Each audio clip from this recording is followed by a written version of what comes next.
Hello. Happy Monday. It's my Sunday. I like started like filming these vlogs when I'm like sitting in front of my computer. I'm watching this movie called Snowpocalypse. It's like a Christmas movie, and like something about a globe sets off this like avalanche or snow or something. The snow globe. It's like a magical snow globe. PP is not feeling great today. Ari Peeps. What is it, honey? He seems, look at little Pee-Pee. He seems kind of out of it. Don't you, buddy? He says, I just don't feel well, Dad. He didn't want to go outside at all.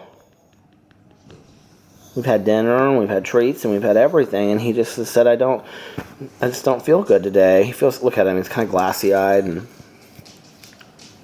he says, okay, you can take the camera off me now. I don't know what's going on with him. So, I've officially been sober for 23 years. I'm getting ready to go get Tanya. There's a butt up there. Getting ready to go get Tanya here in about a half an hour. We're going to go to a meeting. I'm uploading my videos as I speak. Oh, I wanted to tell you guys about this website that I just found. It's totally cheesy, but I don't know why I like it. Because it makes me think that there's got to be all kinds of websites like this out there. Hold on, let me look for it. I just looked at it. Okay, it's called willigetawhitechristmas.com, okay? And so when you put it up, this is what it looks like. And then you just enter your location. So you can like enter zip code. Or you can, and I just put Indianapolis. And it like pulls up Indianapolis, United States. And we have a 25% chance of snow. And then look, it shows you like this little snowman and how much. And I'm not very happy because I was supposed to have a white Christmas. Do you guys remember? I don't know that I'm going to talk a whole lot about my sobriety today because I just did a whole video on my first day of treatment. I should go to a different website and see if there's like a different one out there that will say something different.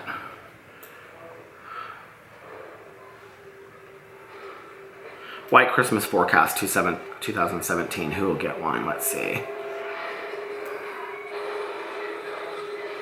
Doesn't really. It kind of shows us, but. A white Christmas is defined as 1 inch of snow on the ground on the morning of December 25th. The northernmost United States and parts of the Mountain West are the most likely areas for a white Christmas every year. Can you fit in there? Hold on a second. Where is that coming from? Wow, that's how you make a first impression. Get an additional 1,000 I don't know where that's coming from. 0% finance. Okay, oh, it's that commercial right there.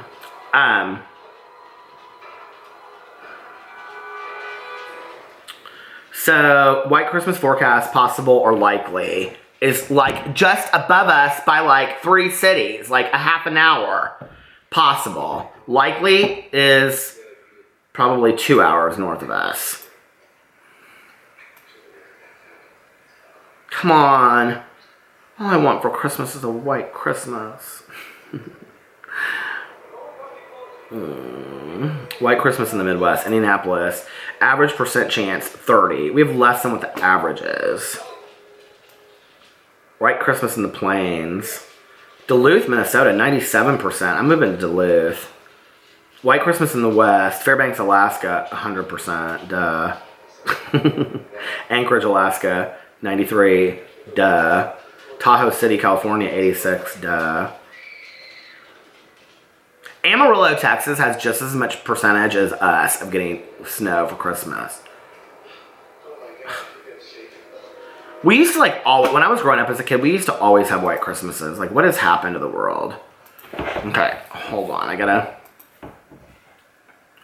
finish my. You guys, my heel is like itching like crazy town. Crazy town. I am putting up the end screen on my video right now. And do you guys get so bored just sitting around like listening to me like while I do my work? What an exciting life. crazy town.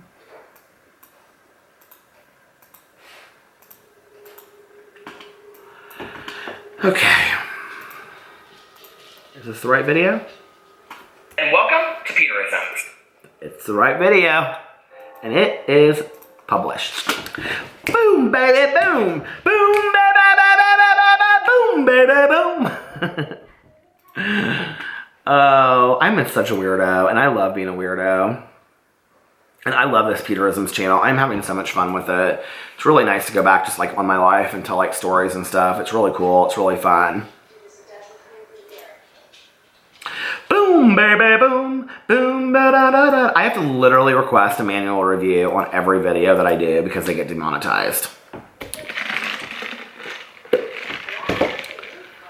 Like, how am I supposed to make any money when I quit my real job for YouTube? When every one of my videos are being demonetized. I'll have to start a Patreon.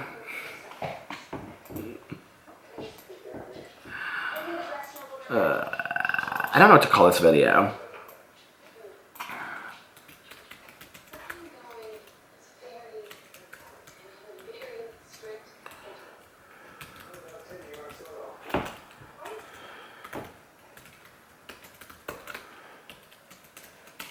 Hold on.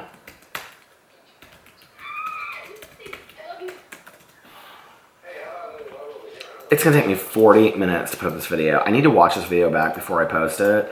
And I have to leave here in less time than that. So we need to hop to it. Boom, baby, boom. Okay, you guys wanna know what I did today? I've done absolutely nothing. So last night, that part that I was filming of the vlog when I was driving around talking was literally, I'm not even lying to you guys, at like 5:45 in the morning. So I came home and what is that sound on the floor? Tucker, what are you doing? Boo Riley, what are you playing with over there?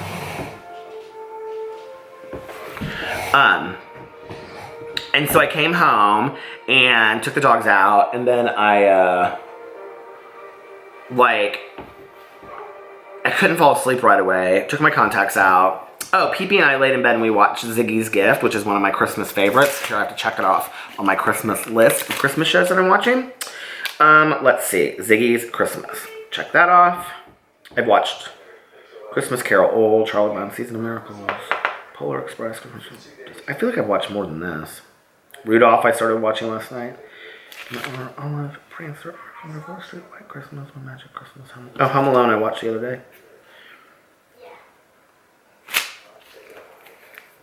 You guys thought I was lying, didn't you? I'm Christmased out, okay?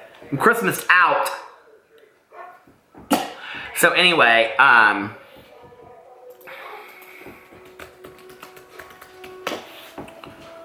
was I gonna say? Oh, and then I went to bed. I slept, you guys, okay, so today I got up because the dogs had to go to the bathroom. I got up and I, slept until like 3 o'clock. I mean, I slept forever. I got up at 11, took them out, and I kind of like stayed up for like 20 minutes, and then I was like, I'm gonna go back to bed for like a half an hour. I fell asleep till 3. Alex called, he's like, are you just getting up? And I said, yeah, I didn't go to bed till super late, and my throat hurt so bad. I don't know what happened, like my throat feels better now, but last night it felt like shit. I started this new audiobook called Jacob T. Marley. It's like if, you know, like Marley from A Christmas Carol, it's like his story of redemption. It's actually very interesting, but I started it last night. It's real short. It's only 4 hours on Audible. Because yet I'm trying to listen to another Christmas book. And I finished last night Wishing and Hoping by Wally Lamb. So fantastic. So fantastic. He's the one that wrote This Much I Know Is True and She's Come Undone. He's a fantastic writer, and it's so funny and so endearing. I loved it. So hold on a second.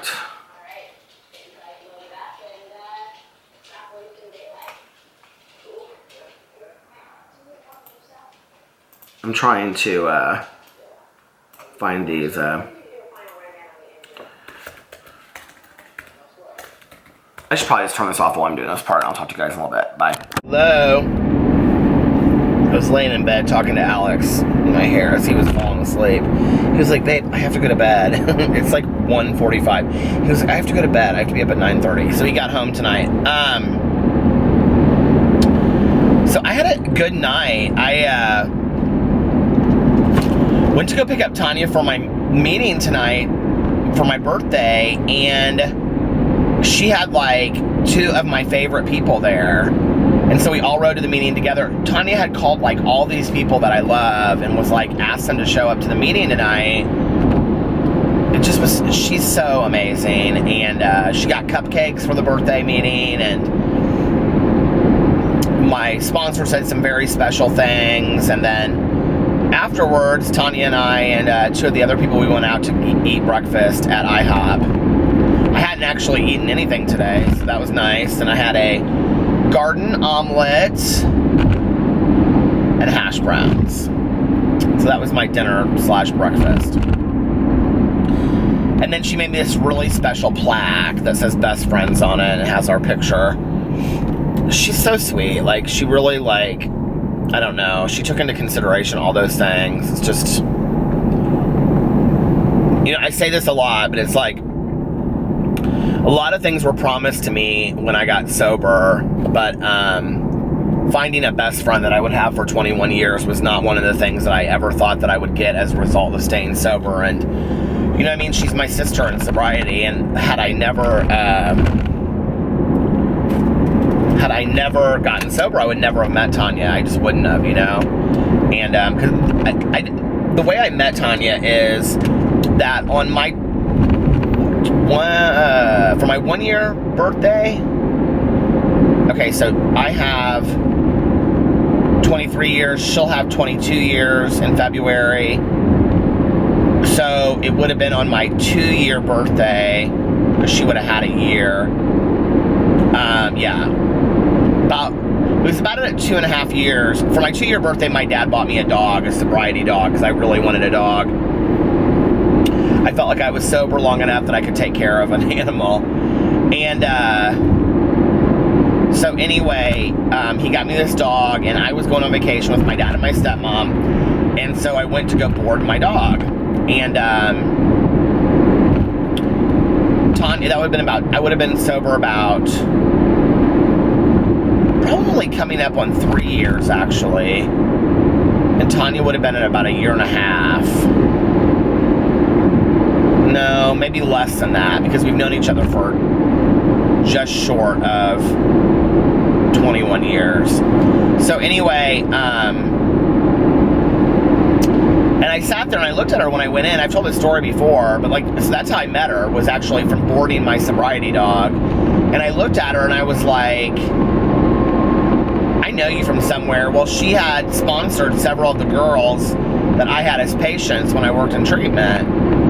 And so we started talking, and she told me to stop by sometime, and I was really nervous, because I'm, like I said, I'm socially awkward. But I did stop by, and she and I, I don't know, I picked up my dog, and then, like, she was like, oh, you should stop by sometime, we'll hang out. And, like, it was like 2 weeks after that, I think. I was driving home one day, and I was like, I'm gonna stop by. Like, what do I have to lose? It was like one of the, you know, like, you have those days where it's like any other day you wouldn't do it, but, like, for some reason, like, that day you have a little bit more courage. Like, it was one of those days. And I'm so glad. And I mean, I really, through all of that, I've learned that it's important to take risks in life. And so yeah, so that was that. And we've been friends all the time. And she's just been like a constant light in my life. And I learn from her every day. Every day. How to be a better person, I learn from Tanya, you know? And she tells me the tough things. She tells me the things that I need to hear, you know? I remember one of the hardest lessons I ever had to learn was, I had a friend of mine several years ago who had been a client, but I knew him, like, as I knew it through his family, too. And, so I'd worked with him for a long time, and then we were friends for a long time after. Not friends, but acquaintances for a long time after. Well, friends, I would say we were friends. And, not like hang out friends, but he would call me for advice, and we'd talk and stuff, you know, and he got really, really sick, and ended up in the hospital with meningitis. They didn't know that's what it was. And he went into the hospital. It's actually coming up 2 years in January. He passed away on his birthday. And he went into the hospital like the 5th and died on like the 7th of January. And I mean, he was like gone like that. And his mom called me, I'll never forget, and she said, I had seen him like the week before, and he was really sick, and I was like, buddy, you need to take care of yourself. I'm like really worried about you. And he's like, I'll be fine, I just need to rest. And he's like, I think I have bronchitis. And it was so horrible that following, I'll never forget that following Monday, his mom called me and said that she had to rush him to the hospital and that he was like just really, really sick. And that literally like that morning he had woken up and he was like crying really bad. He was like, Mom, I feel like I'm gonna die. I'm scared I'm gonna die. And she's like, sweetie, what's going on? He's in late 20s, you know? And this is like how he's talking to his mom. And this was he was a responsible adult, you know? And he's like, my head hurts so bad. And they got him to the hospital, and within like 2 hours he was gone, like completely gone. Like there was nothing left. And so they had to make some decisions, you know, and take him off life support. And I remember when she called me and she said, you need to come. His mom was like, if you want to come and see him before he passes away, before we take him off life support, we would love for you to come up here, but it's up to you, Peter. You don't have to, you know. If you want to remember him the way that you remembered him, you know, that's what you can do.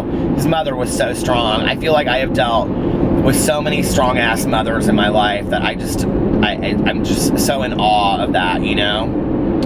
And I called Tanya and I was bawling my eyes out, and she knew him too because he had been sober. So she also knew him from sobriety, and I said, I can't do it. I can't go. I cannot say goodbye to him. I said, I just can't believe. This was like right on the heels of me losing like another friend too, and who I had lost to an overdose. And it just was so close. It was like literally like a week and a half apart. And I said, Tanya, I can't go through this again. And she said, you need to stop being selfish. She said, this isn't about you. And he was a really good friend to you, and he loved you, and you need to go up and say goodbye to your friend. She says, you need to go do that. That's what you've been taught to do, is to suit up and show up, and you need to go say goodbye to your friend. And so I did, you know. When I went in there, and I'll never forget his mom coming around the corner, and she was so strong, and ICU, and she said, it was so funny because tonight, Tanya said in the meeting, she said, she was saying these things that, like, she's learned from me, and she said, one of the things that Peter has taught me is that it's okay to cry. And she said, because I was never a crier, I cried in the shower. And I didn't even know that about Tanya after 21 years, you know. And she said, but Peter is so free with his emotions. That it meant so much to me to hear her say this. And she was like, Peter's so free with his emotions. She's like, that I allow myself to cry whenever I need to anymore, you know. And so I remember I came around the corner, and his mom was standing there. I feel like I just told this story not too long ago in here, but anyway. And she was like, I immediately, like, I saw her, and I just was like, I just like, all the energy inside of me just like fell out, you know. And she just held me. She stood there and held me. And I said, I should be the one holding you. And she's like, no. She was like, we help each other through these times, you know. And she was just so amazing. And she took me down to his room, and she like made all the people leave, so it was just he and I. And I sat there and I held his hand, and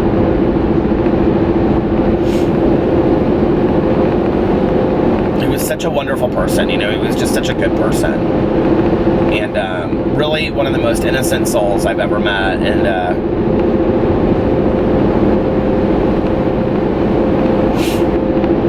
I said, you know, I'll miss you. What do you say, you know, to a friend? I said, I'll miss you. You've been really a good friend, you know? And I hope I've been a good friend to you, too.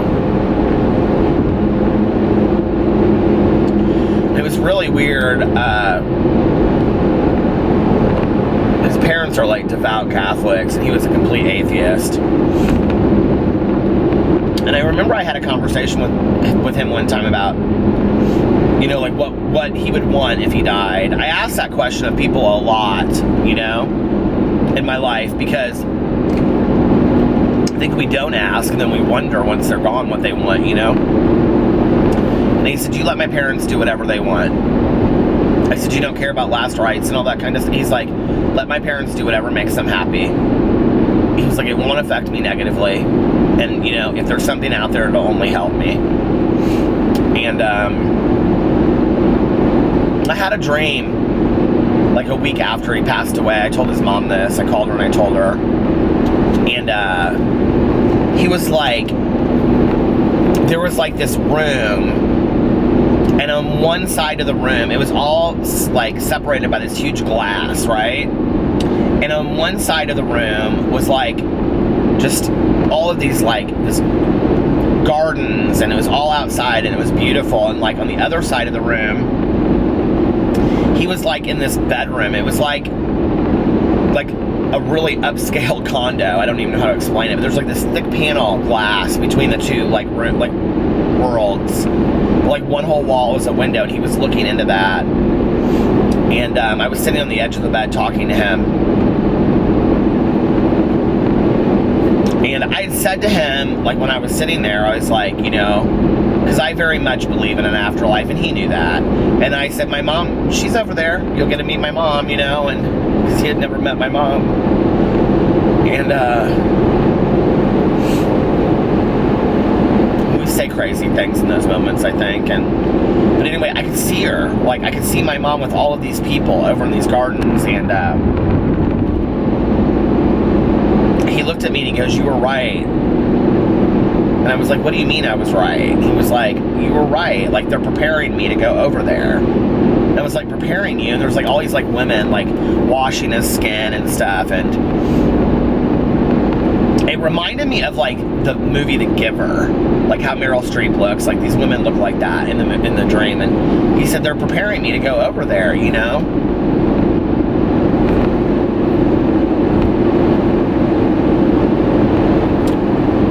Heard that you can believe what you want to. You don't have to believe this. I don't know that I do, but I've heard it said that spirits come to you in dreams because it makes it easier, you know, to communicate. And I told his mom that dream, and I said, for me, I said that's, you know, affirmation that he's on the other side, and whatever that means to whoever.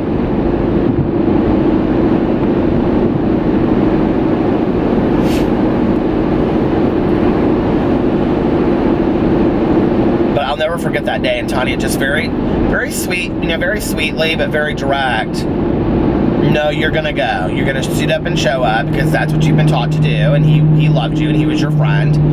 And you know, that's a friend. A friend that will let you cry on her shoulder, but a friend that will also tell you what you need to hear, you know?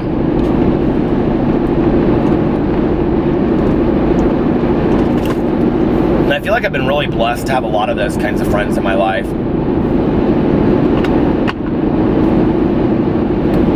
Maybe not a lot, a few. Melissa's very much like that too, even though she doesn't seem that way. Like, when push comes to shove, like Melissa is very, like if you're gonna have a serious conversation with her, that's fine, but like she's gonna give you some serious advice. So don't ask her if you don't want to hear what she really has to say, and I really respect that about her, you know? It's like, I mean, she doesn't say that, but that's kind of what it is. Like, let's be shits and giggles and Roseanne and, you know, whatever, but if you want to have a serious conversation, that's cool too. But, like, you're going to hear what I have to say. You know what I mean? Like, I'm not going to just sit there and be like, right.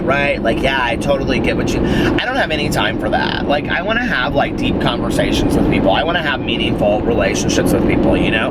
I don't want to have relationships with people that just don't mean anything. I just don't. So, if there are people in my life, it's probably because I have deep conversations with them, you know? It's like... Alex and I sat on the couch tonight for like a half an hour. He turned off the TV he was watching TV when I walked in. We just sat there, and he brought me the most amazing fans from Las Vegas. One's a Money fan, and the other two are just Las Vegas fans. But I mean, I was like, "Where'd you get these?" He's like, "CBS." But I mean, we had this really great talk about, you know, some stuff that he had found out and about a friend of his, and he was real emotional about it. And you know, I was telling him some stuff that had happened while we were gone, and he was asking me about pee-pee, and, you know, we had just such a nice conversation, and,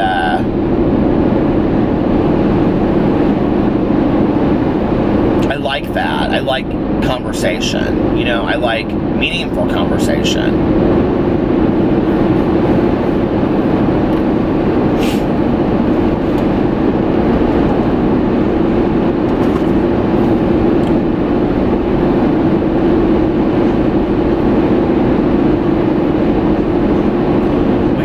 So hard at breakfast tonight, the four of us. We were so loud in this IHOP, and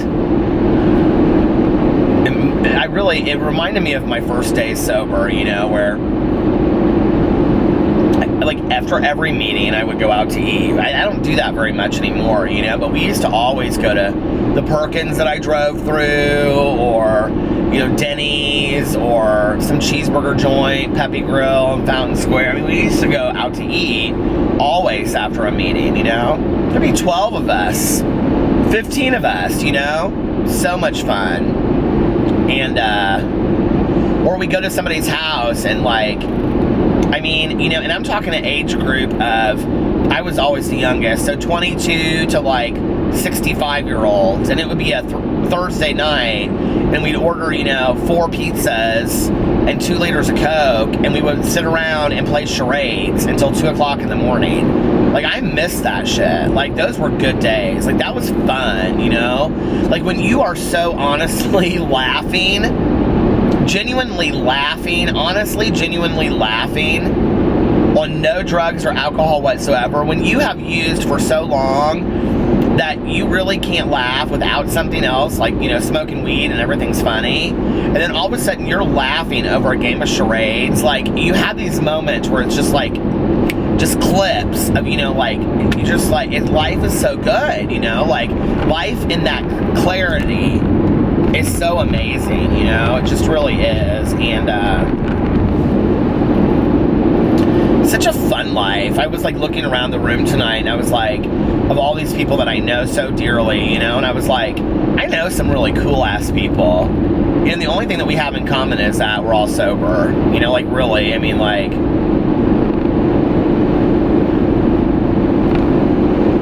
you know, the guy to my left tonight, I've known him since the day I got sober, or not the day, but probably first month that I got sober going to meetings. And he's 81 years old, you know, and he's been sober 40 some years. And I was eating these, so the meeting I go to on Sunday nights, my home group, we have candy there, and the pile wasn't in front of me. Like, every table has a pile, and we like sit in this big square. And so I kept on like trying to reach for a Snicker bar, and he would move the candy like farther away from me, and then he would hand me like one Rolo. You know, it's just shit like that. Like, he's 81, you know, he's hilarious, and just such a great guy. It's just such a good life, you know, it's just such a good life.